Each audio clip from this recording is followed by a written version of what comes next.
Hello, welcome to the channel. My name is JonHut, and today I want to show you 5 tips to make your drums feel more organic. So let's start with this tutorial. Okay, so let's have a look to the first tip. Add a random transient.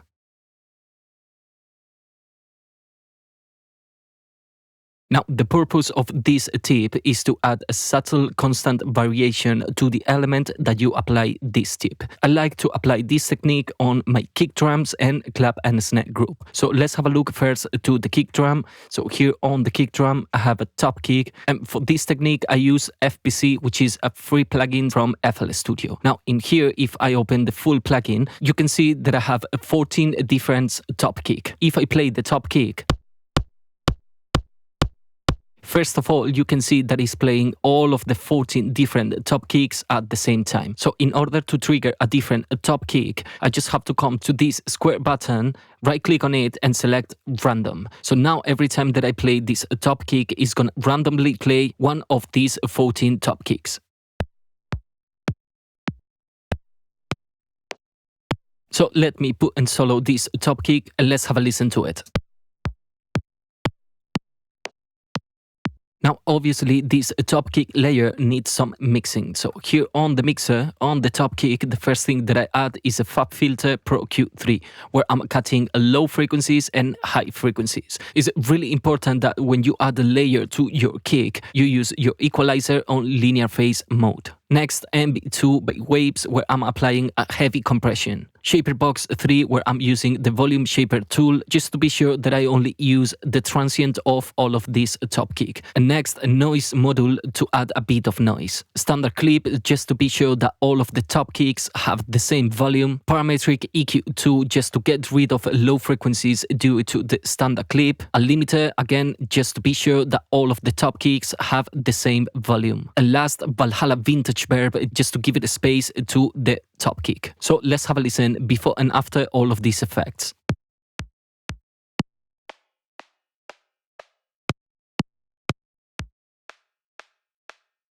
Okay, and now let's have a listen to the kick drum without and with the top kick.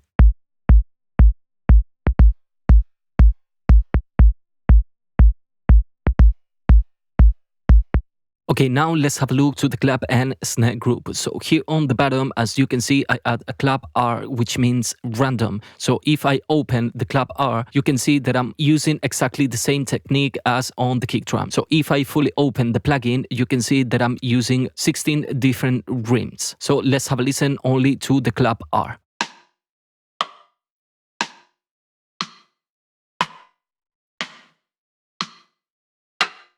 Same as the top kick, obviously needs some mixing. So here on the mixer, the first thing that I add is a Fab Filter Pro Q3, again to cut low frequencies and high frequencies. Next, Shaper Box, again just to keep the transient of the sound and to add a bit of noise. A Flanger BL20, R compressor, standard clip, Panman by Sound Toys to add randomness to the pan, and parametric EQ2 just to be sure that there is nothing below 200 Hz. So let's have a listen to the clap R without and with all of these effects.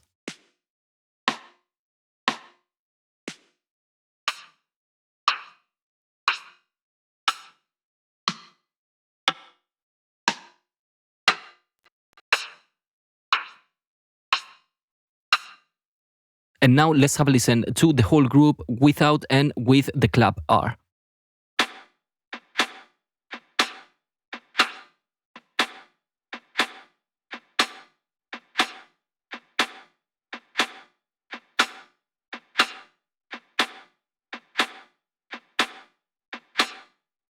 And now let's have a listen to the kick and the clap and snare without and with this technique.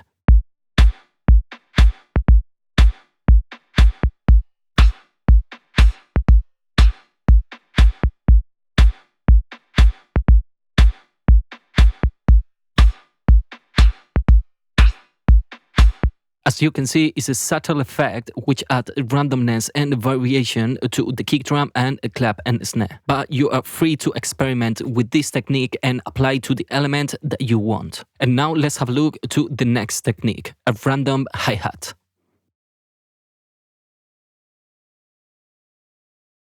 So here on the cymbals group, the first one that I have is a hi-hat close R. Again, the R is for randomness. So if I open the plugin, I'm using exactly the same technique as mentioned before. So here on FPC, as you can see, I have 12 different close hi-hats. So let's have a listen to this hi-hat close R.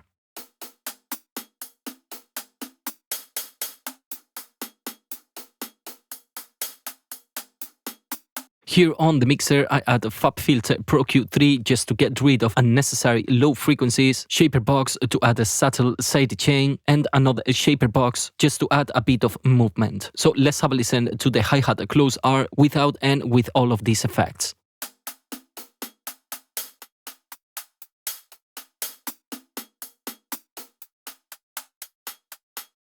Now, I recommend you to use this technique carefully, otherwise your drums might sound a bit weird. Normally, I always use this technique as a background layer just to add a subtle variation. So let's have a look how it sounds, this hi-hat close R in the context with the rest of the drums.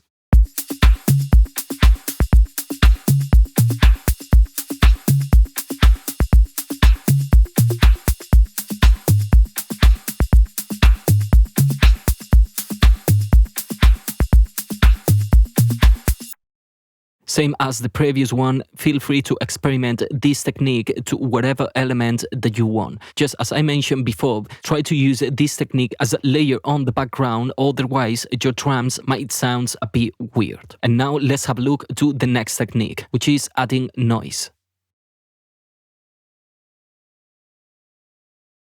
Okay, so the purpose of this technique is to add texture to the element that you apply the noise. I use quite often this technique, and not just only on my drums, also on some music elements. And there is so many different ways to apply this technique, but my favorite one is using Shaperbox 3 with the noise module. So as I mentioned before on the top kick, here I add a bit of noise. But now if I go to the kick group where I'm sending my kick and the top kick, here I add another Shaperbox to add a bit of noise. Now in this case, I'm using cassette V side, and on the top kick, I'm using cassette A side. So each of these layers just add something different to the kick drum. So let's have a listen to the kick drum without and with the noise.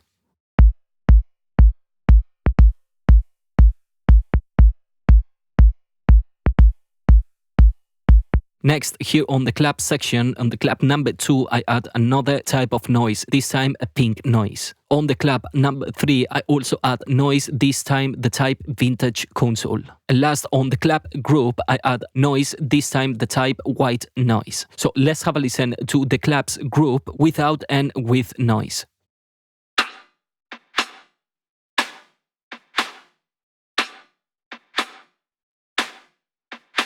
Next, on the percussion section, here on the loop number 1, I add noise, this time the type woodland birds. So let's have a listen to this loop 1 without and with the noise.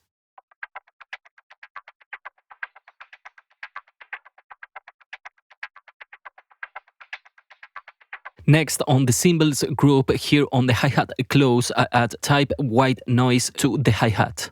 Next, on the shakers, I also add a white noise. And last, here on the right and a glass, I just add again a white noise, this time as raise at the end of every 8 bars. So let's have a listen to the cymbals group without and with the noise.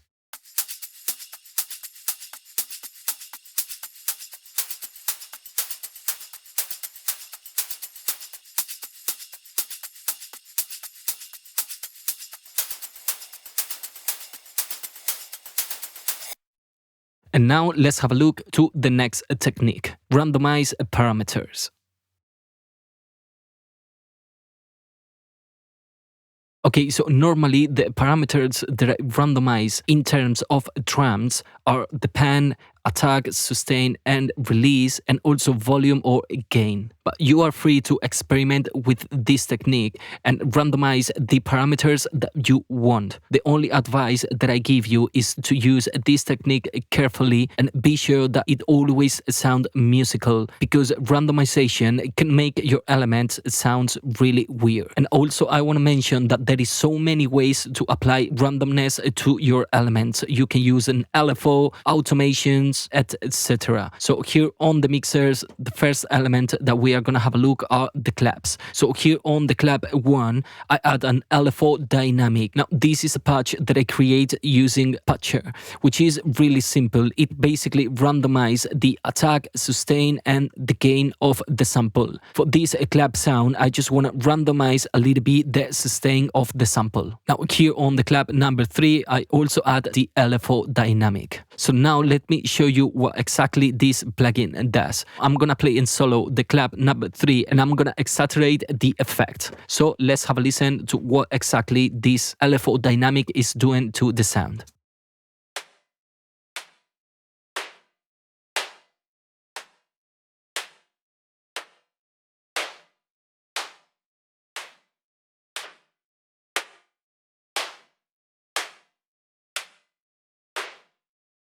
Next, on the cymbals group, on the hi-hat close R, I also add an LFO dynamic, this case to randomize the sustain and the gain of the sample. Next, Pan-Man by Soundtoys to randomize a little bit the pan. And last, two different fruity peak controller to randomize the noise mix and the decay of the sound.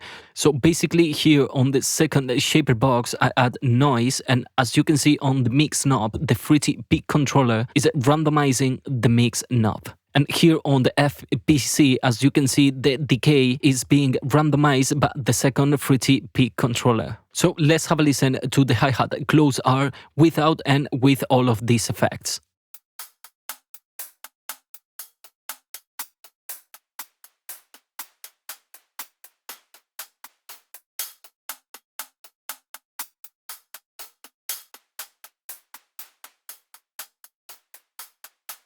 Next, on the hi-hat close, I add one more time the LFO dynamic to randomize the sustain of the sample. Next, on the right, I also use LFO dynamic to randomize the sustain and the gain. And last, on the glass, a fruity parametric controller to randomize the pan. So if I activate the plugin and now go to the glass, you can see that the pan is being randomized. So now let's have a listen to all of the drums without and with all of these parameters being randomized.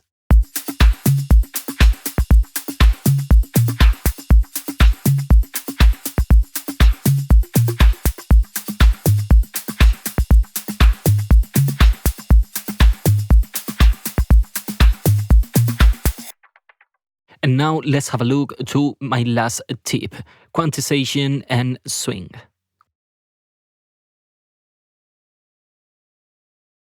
Okay, so right now on this drum loop, everything is perfectly quantized on the grid. And that's not what I want. As definitely by applying swing and also moving samples slightly out of the grid can definitely improve the groove and make your drums sound way more organic and real. Now, there is different ways to apply swing and also to move things out of the grid. So, for example, if I go to the percussion group, here on the percussion, you can see that is everything perfectly quantized. Now, if I select all and I press Option and Q, and here I have the quantizer. And if I go to this little arrow, it's gonna show the preset list. Now, in here, you have these humanizing presets. So on groups, you can choose one in between all of these. And the one that I use the most is a swing 50%. Now you can see that is applying a 50% of swing. I can also modify the amount of swing that I want to apply by playing with the start time and duration. So if I want to apply less of this swing, I just have to play with these two knobs. Now let's have a listen in context with the rest of the drums to see how important can be the swing.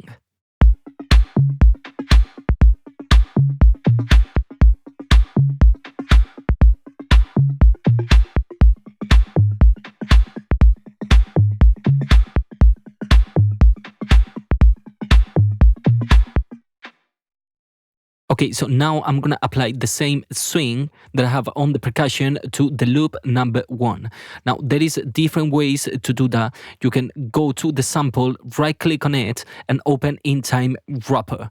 Now if you know how to use properly time wrapper, you can achieve the same result. You can also open the sample on Slice X and apply the same swing. And last but not least, you can do it manually. In here, I already have it done manually. So now if I zoom closer to the samples, you can see that the loop 1 is perfectly aligned to the percussion, which means that it follows the same rhythm and swing. And also here on the cymbals group, on the glass pattern, I apply exactly the same swing. So let's have a listen to all of these elements together.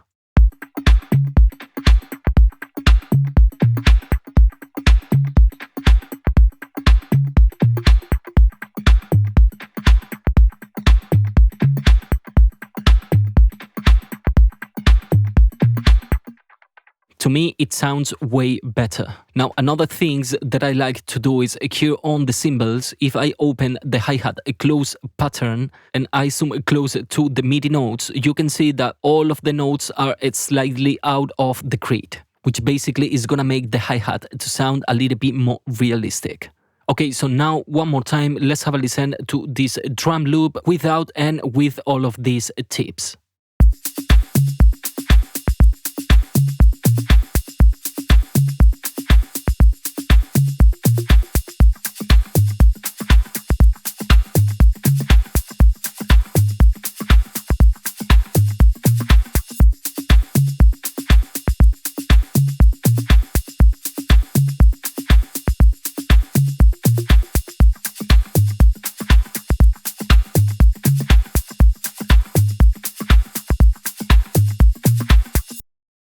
Okay, that's all for me. Hope you learned something from this video. If you have any question, please leave a comment below. Thank you very much for watching. My name is JonHut.